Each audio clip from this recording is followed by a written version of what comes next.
Hello everyone, कैसे हैं आप लोग। आई होप आप सब लोग बहुत अच्छे होंगे। मैं भूमिका मेकओवर से।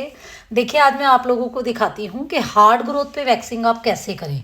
जिन भी कस्टमर की या जिनकी भी ग्रोथ बहुत ज़्यादा हार्ड होती है, तो आप उनकी वैक्सिंग किस तरीके से करें। ये जो मेरी क्लाइंट थी, इनकी ग्रोथ भी बहुत ज़्यादा हार्ड थी और इनकी स्किन भी बहुत ज़्यादा सेंसिटिव थी। तो मुझे लगा आप लोगों को मैं वीडियो शेयर करूँ, तो इसलिए मैंने आप लोगों के लिए दिखाई। देखिए, सबसे पहले आपको पाउडर लगाना है। देखिए, मैंने इनकी जो की थी वो रीका वैक्स की थी। तो जो रीका का फर्स्ट स्टेप होता है वो मैंने इनका अवॉइड किया। वो इसलिए क्योंकि देखिए, इनको काफ़ी ज़्यादा पसीना आ रहा था।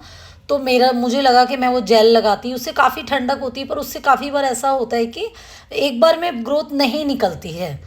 तो इसलिए मैंने उसको नहीं लगाया, मैंने उसको स्किप कर दिया। उसकी जगह मैंने नॉर्मल पाउडर लगाया। पाउडर के बाद मैंने नॉर्मल वैक्स लगाई रीका की। क्योंकि देखिए, रीका वैक्स का एक ये बहुत बड़ा बेनिफिट समझो या इसको लॉस समझो कि आप एक बार इसको अप्लाई करने के बाद आप दोबारा इसको अप्लाई नहीं कर सकते। तो इसलिए मैंने वो फर्स्ट जो इसका स्टेप था वो जेल वाला, वो मैंने स्किप कर दिया। सीधा पाउडर लगाया जिससे कि उनका जो पसीना था वो अच्छे से सोख ले और बाल एकदम अच्छे से निकले। तो ये देखिए देखिए मैंने जैसे पाउडर लगाया, उसके बाद मैंने वैक्स को अप्लाई किया। और देखिए, कोशिश करें जब भी आप वैक्स करते हैं तो बहुत पतली लेयर लगानी है। बहुत ज़्यादा थिक लेयर, बहुत ज़्यादा मोटी लेयर आपने नहीं लगानी है।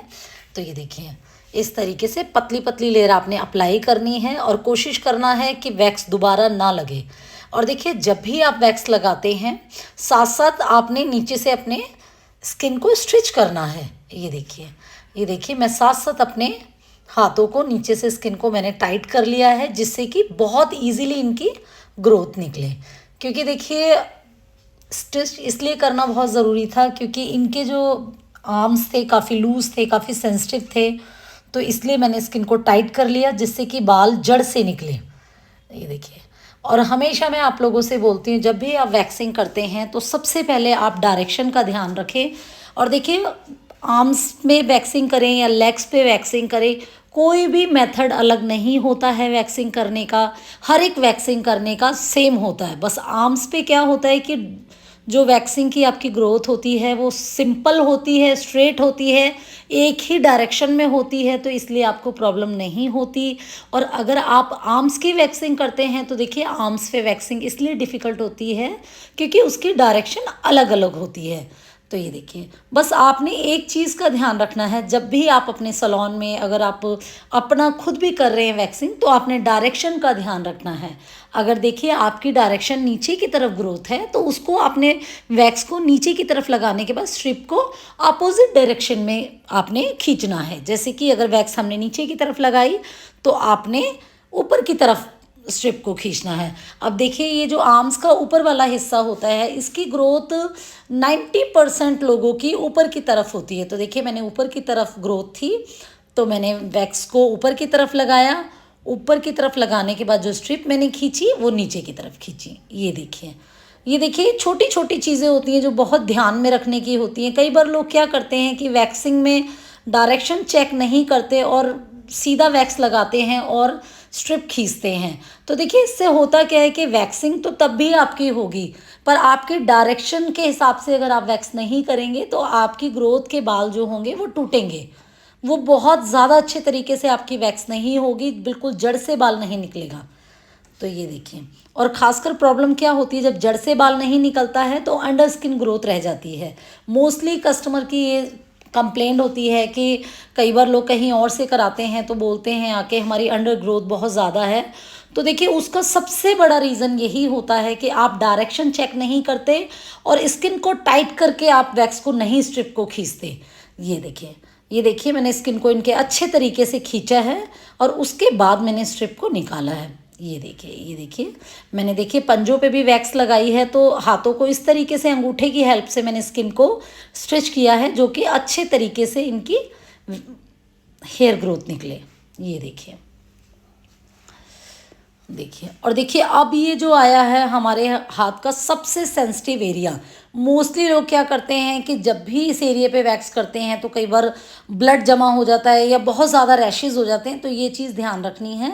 देखिए, आपने इस तरीके से करना है। मेरी जो क्लाइंट थी, इनका ये वाला एरिया बहुत ज़्यादा सेंसिटिव था। तो ये देखिए देखिए मैंने दूसरे हाथ से स्किन को इस तरीके से टाइट किया है और एक हाथ से मैंने वैक्सिंग की स्ट्रिप को खींचा है। ये देखिए इस तरीके से आपने वैक्स को खींचना है। ये देखिए बहुत ध्यान से, और देखिए जहाँ भी आपको लगता है कहीं अगर आप रह गए हैं तो ही अपने स्ट्रिप और उतनी ही जगह पे आपने वैक्स को लगाना है। नॉर्मल वैक्स की तरह आप इसको बार बार अप्लाई नहीं कर सकते। ये देखिए मेरे क्लाइंट की काफ़ी ग्रोथ रह गई थी बीच बीच में, क्योंकि बहुत ज़्यादा हार्ड ग्रोथ थी। तो हार्ड ग्रोथ में क्या प्रॉब्लम होती है कि कई बार डायरेक्शन अलग अलग होती है, तो हम जिस डायरेक्शन में ग्रोथ को निकाल रहे होते हैं तो कई बार अपोजिट डायरेक्शन में कोई होती है तो बाल रह जाता है। तो इन चीज़ों का भी आपने ध्यान रखना है। तो देखिए कितने अच्छे तरीके से मेरी कस्टमर की ग्रोथ निकली है। ये देखिए फिर आपने अच्छे तरीके से चेक करना है।